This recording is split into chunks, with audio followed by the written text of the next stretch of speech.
作為一個明智嘅保守型投資者，你係應該要同時兼顧穩定派息同埋公司嘅增長，要選擇一種叫做增長型嘅收息股。咁選擇增長型收息股究竟要考慮啲咩呢？點樣先可以揀到呢？可以從以下幾方面着手。公司穩定增長，要觀察公司嘅盈利增長情況。理想情況之下呢，公司每年嘅盈利應該有大概4% 嘅穩定增長。跟住就係睇佢個派息表現。咁亦都可以睇幾方面嘅。股息率啦，股息率咧應該係達到5% 或者以上。但係需要注意嘅係，股息率會受到佢個股價波動而影響。高股息率咧唔一定係好事嚟嘅，所以亦都要關注翻實際每股派息嗰個數額係幾多。跟住實際派息嘅增長，每年實際派息嘅增長應該係增加3% 以上，咁先至叫做係一個良好嘅表現。派息比率，佢個公式呢就係每股股息除以每股盈利，再乘翻100%。咁佢指嘅呢就係公司喺盈利裏面用於派息嘅比例。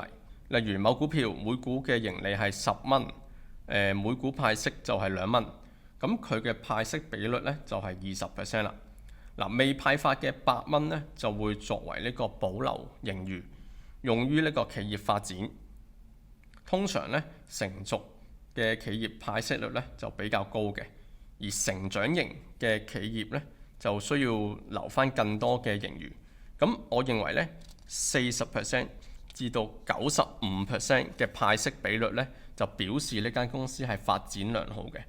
如果嗰間公司嘅派息比率係超過咗100%，咁就可能顯示間公司呢係用緊過去嘅儲備，咁其實係有可能有一啲風險喺中間嘅。你諗下，賺10蚊，但係分11蚊，其實係唔合理嘅。你諗下，係背後一定有啲原因想留住你繼續 hold 住佢嘅股票，咁所以你要考慮翻呢樣嘢。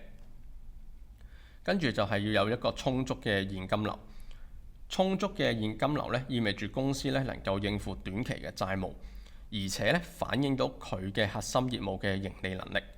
如果經營活動係產生到大量嘅現金流呢，咁代表間公司佢就有一個強勁嘅賺錢能力。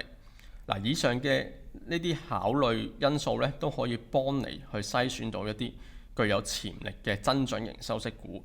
咁你就要做翻多少少功課，可以揾翻呢啲股票出嚟，咁就確保你係一個穩陣嘅股票投資啦。